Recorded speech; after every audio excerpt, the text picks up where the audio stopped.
Welcome! In this session, we'll dive into an exciting problem from LeetCode, problem number 924, minimize malware spread. Together, we'll explore the problem statement, consider different approaches, and understand how to arrive at an optimal solution. Let's get started. In this problem, we are dealing with a network of nodes represented as an adjacency matrix. The matrix is a 2D grid where each cell tells us if two nodes are connected. Specifically, if graph I, j equals 1, it means there's a connection between node I and node j. On the other hand, if graph I, j equals 0, there's no connection.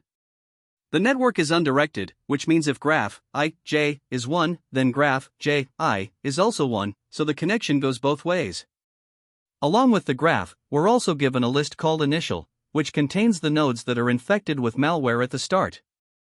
The infection spreads to all directly connected nodes, and we are tasked with stopping this spread. To do so, we can remove exactly one node from the initial list. The goal is to choose the node to remove in such a way that the total number of infected nodes after removal is minimized. If there are multiple nodes that achieve the same result, we return the node with the smallest index.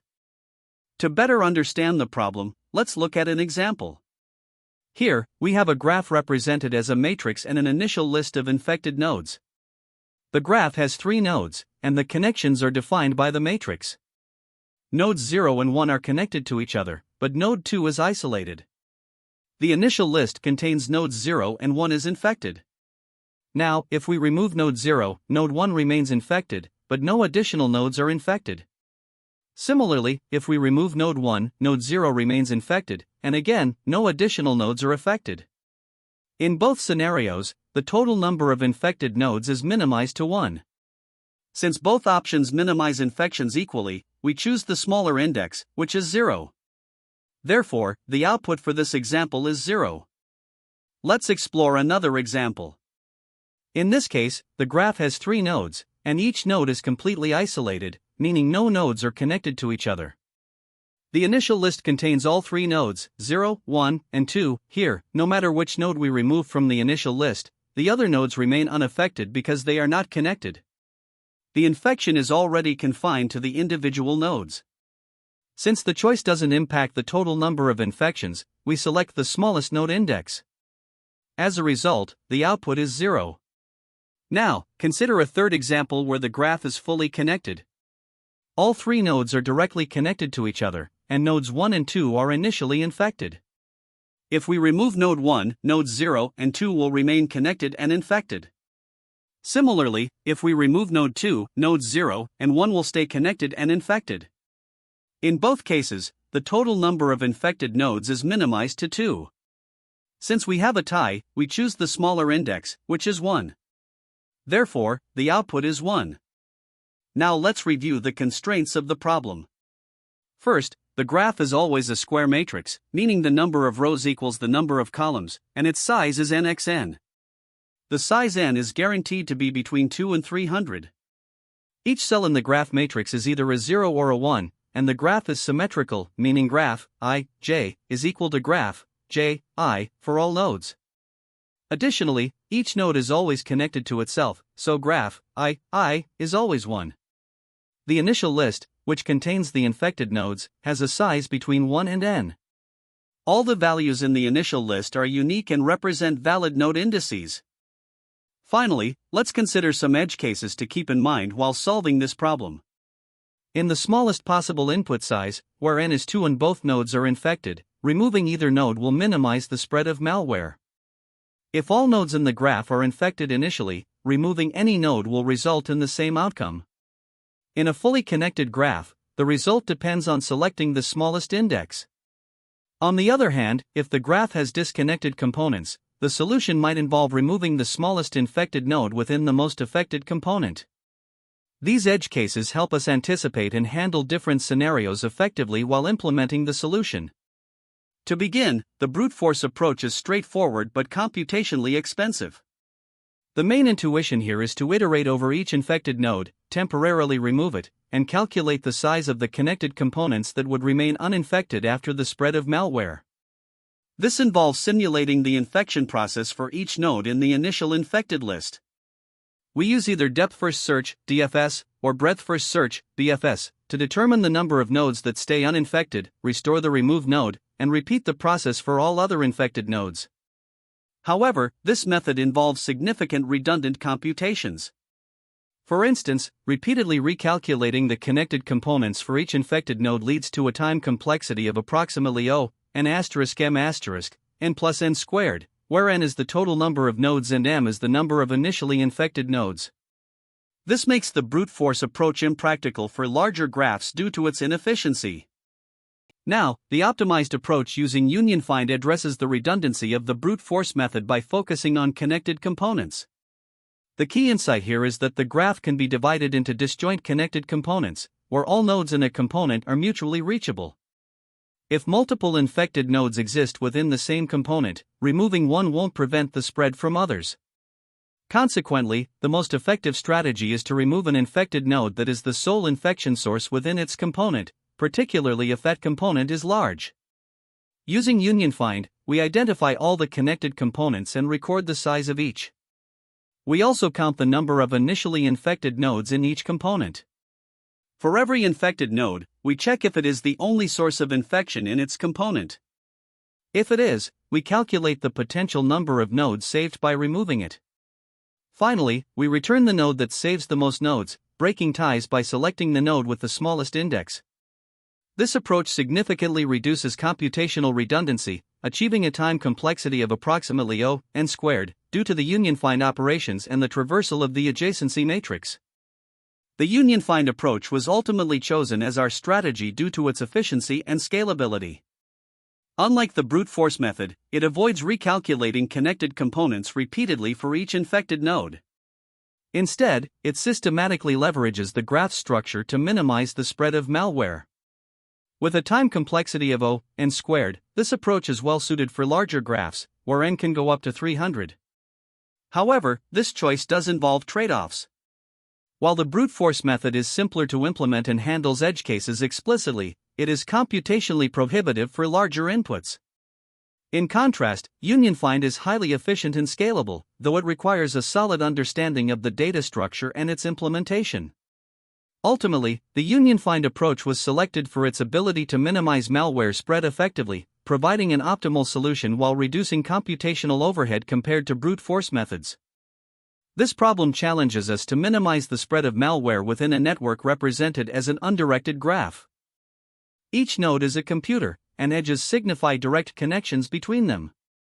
A subset of these nodes, labeled as infected, initially contains malware, which spreads to all nodes within the same connected component unless stopped.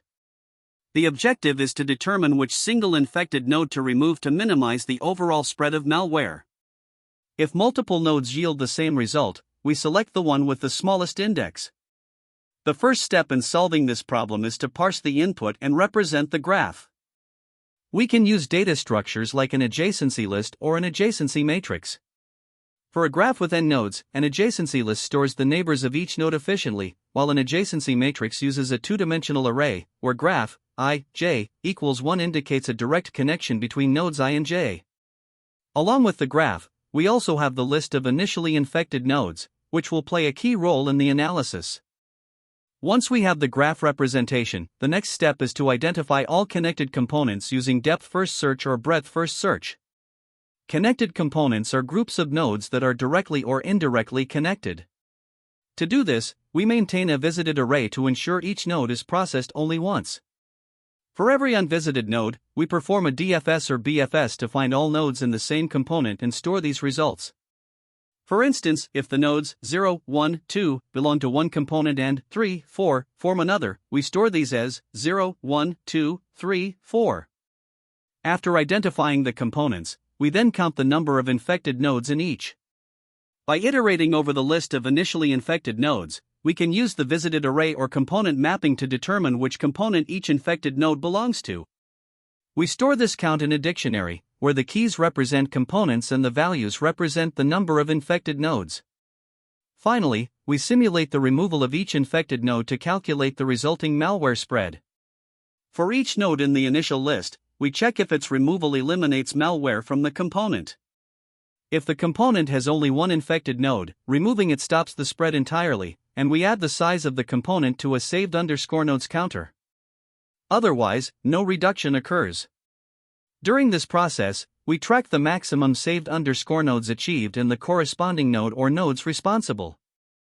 To handle situations where multiple nodes result in the same maximum saved underscore nodes, we resolve ties by selecting the node with the smallest index. This ensures that the solution is consistent and adheres to the problem constraints. Once we've identified the optimal node to remove, the final step is to return its index. This brings us to some key insights. First, malware spreads only within connected components, so analyzing each component independently is crucial for reducing complexity. Second, nodes that are the sole source of infection in a component are particularly important, as their removal eliminates malware spread within that component entirely. Lastly, simulating node removal without directly modifying the graph allows us to evaluate potential outcomes efficiently. This approach ensures that we can identify the optimal solution by systematically considering each infected node's impact on its component. To implement this algorithm effectively, we rely on several key data structures. First, we use an adjacency list or matrix to represent the graph, as these are efficient for both traversal and connected component analysis. Next, a visited array is crucial for tracking which nodes have already been processed during DFS or BFS, preventing redundant computations. We also use an infection count dictionary to store the number of infected nodes in each component. This allows us to quickly look up the infection count when simulating the removal of a node. Finally, we maintain a result tracker to keep track of the maximum saved underscore nodes achieved in the corresponding node or nodes. This ensures that we can efficiently identify the optimal node to remove and return the result. The algorithm's complexity primarily depends on the steps involved. Identifying connected components through DFS or BFS takes O, V plus E, where V is the number of nodes and E is the number of edges.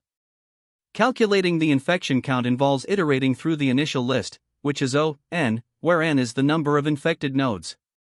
Simulating the removal of nodes requires O, N asterisk K, where K is the average size of the initial list. Combining these, the overall complexity is O, V plus E plus N asterisk K. When analyzing edge cases, consider scenarios like a single-node graph, where removing the lone node eliminates malware by default. In disconnected graphs, each component must be handled independently to ensure accuracy. If multiple nodes produce the same result, selecting the smallest index ensures correctness. Lastly, in cases where all nodes are infected and malware spread cannot be reduced, the algorithm must account for this and handle it appropriately. By addressing these edge cases, we ensure the solution is robust and reliable. Here, we start by importing the necessary modules, default dict and counter, which will help us manage the sizes of connected components and count infections efficiently. We define a class solution and implement the min malware spread method, which takes in the graph and a list of initially infected nodes, initial. Inside this method, we define a helper function DFS to perform a depth-first search. The DFS function is used to explore the graph and label each node with its corresponding connected component ID.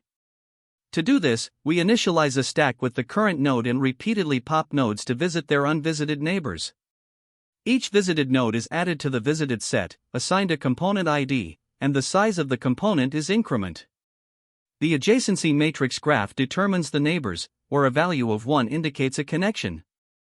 If a neighbor hasn't been visited yet, it is added to the stack for further exploration. This ensures we traverse and label all nodes in the same connected component. Once all nodes are assigned to their respective components, we calculate the number of infections in each component using the counter class. This helps us determine which components are most affected. To ensure consistent behavior when multiple nodes are equally valid for removal, we sort the initial list.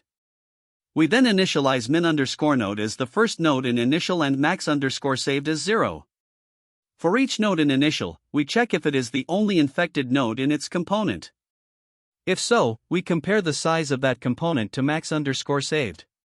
If the current component is larger, we update max_saved and set min_node to the current node. This ensures we prioritize removing a node that minimizes the spread of malware by saving the largest number of uninfected nodes. Finally, the function returns min_node, which is the node to remove to achieve this goal. Here, we begin by importing the necessary Java utilities and defining our class solution with the method min_malware_spread. The input to this method includes a 2D array, graph, representing the network, and an array, initial, representing the initially infected nodes. Inside the method, we first initialize the graph size, n, and several data structures including a visited set to track process nodes, component map to store the component ID of each node, and a sizes map to record the size of each connected component. Next, we define a helper class for depth first search, DFS, which uses an iterative approach to traverse the graph. The DFS method takes a node and its corresponding component ID as input. It uses a stack to process nodes iteratively. For each node, if it hasn't been visited, we mark it as visited, associated with its component ID, and update the size of the component in the sizes map. Then, we iterate through its neighbors, checking for connections in the graph matrix. If a neighbor is connected and unvisited, it's pushed onto the stack for further processing. This continues until all nodes in the connected component are processed. Once the DFS helper is defined, we move on to identifying all connected components. Using a component ID counter starting at 0, we iterate through all nodes in the graph. For any unvisited node, we invoke the DFS method, passing the node and the current component ID. After processing the component, we increment the component ID counter to ensure unique IDs for subsequent components. With the connected components identified, the next step is to count the number of initially infected nodes in each component. We initialize a map called infected_count for this purpose. For every node in the initial array, we retrieve its component ID from the component map and increment the count in infected_count for that component. Afterward, we sort the initial array in ascending order. This step ensures that, in cases where multiple nodes result in the same outcome, the one with the smallest index is chosen as the result. Finally, we prepare variables min_node and max_save to track the node to remove and the maximum number of nodes that can be saved from infection, initializing them with the first node in the sorted initial array and 0, respectively. Now, we determine which node's removal minimizes the malware spread. For each node in the initial array, we check its component ID using the component map. If the infected count for that component ID is exactly 1, it means this node is the sole source of infection in its component. In this case, removing the node would save all nodes in the component from infection. We calculate the number of nodes saved using the sizes map. If the number of saved nodes exceeds max saved, or if it equals max saved but the node index is smaller than min node, we update max saved and set min node to the current node. This ensures that we select the optimal node based on both the number of nodes saved and the smallest index as a tiebreaker. Once all nodes are evaluated, we return min node as the result. This concludes the process of determining the node whose removal minimizes the spread of malware. To solve this problem, we first need to identify the connected components in the graph. Starting with the initialization, we use a visited set to track which nodes have been explored, a component dictionary to map each node to its connected component ID, and a sizes dictionary to store the size of each component. Then, we perform a depth-first search, DFS, to identify these components. For instance, starting at node 0, we explore all its connections, marking both node 0 and node 1 as part of component 0. This gives us a component containing nodes 0, 1, with a size of 2. Moving on to node 2, which hasn't been visited yet, we find that it forms its own component, component 1, consisting of just itself with a size of 1. At this stage, the component map indicates which component each node belongs to, and sizes tells us the size of each component. Now that we've identified the components, the next step is to analyze the initial infections. Using the infected_count dictionary, we determine how many nodes in each component are initially infected. In this example, both component 0 and component 1 have one infected node each, resulting in infected_count equals 0, 1, 1, 1. Next, we evaluate the impact of removing each initially infected node. Starting with node 0, which belongs to component 0, we see that component 0 has only one infection. Removing node 0 would save all 2 nodes in this component. Similarly, node 2 belongs to component 1, which also has just one infection, and removing node 2 would save one node. Since removing node 0 saves the most nodes, we choose it as our result. The final output is node 0. In this larger graph, we start again by identifying the connected components. During initialization, the visited set, component dictionary, and sizes dictionary are reset. Performing DFS from node 0, we discover that all nodes in the graph 0, 1, 2, and 3 are connected, forming a single component, component 0, with a size of 4.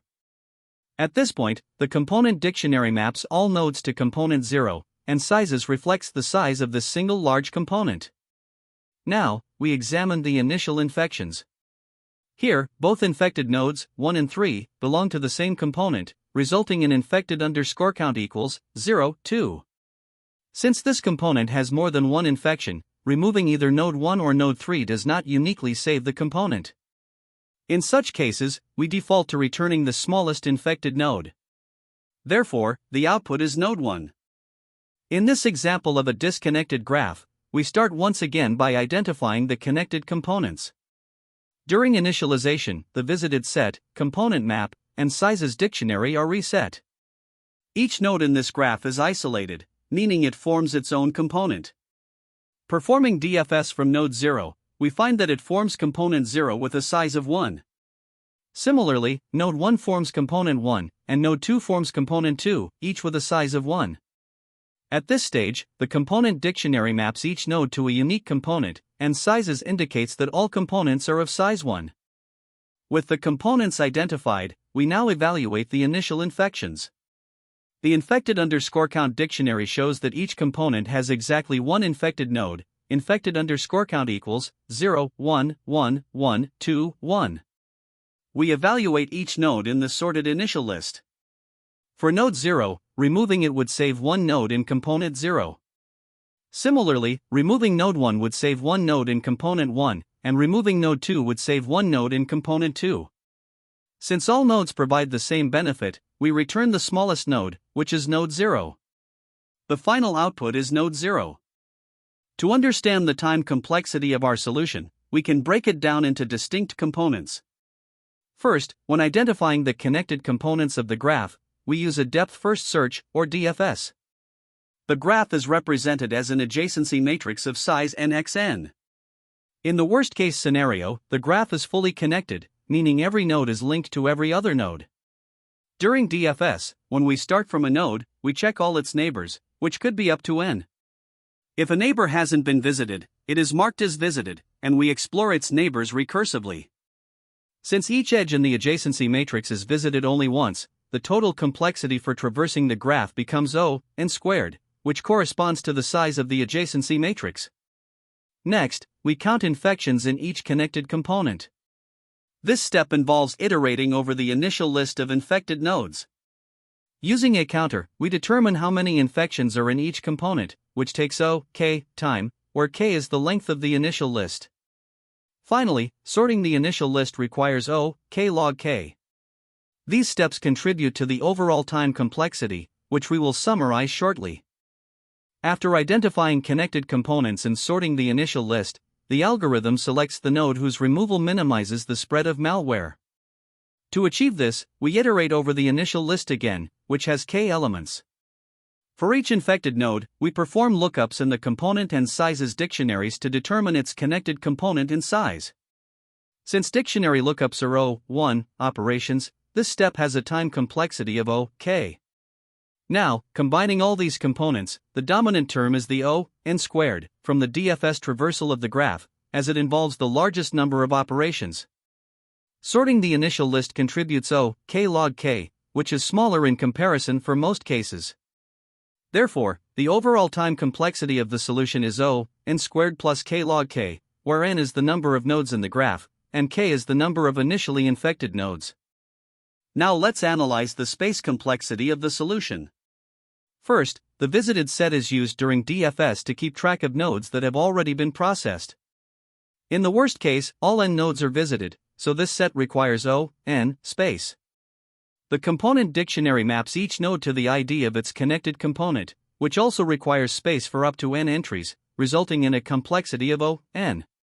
Similarly, the sizes dictionary stores the size of each connected component, and since there can be at most n components, it too requires n space. Additionally, The counter used to keep track of infections in each component needs space proportional to the number of components, which is again O, n. These data structures are all linear in terms of the number of nodes in the graph.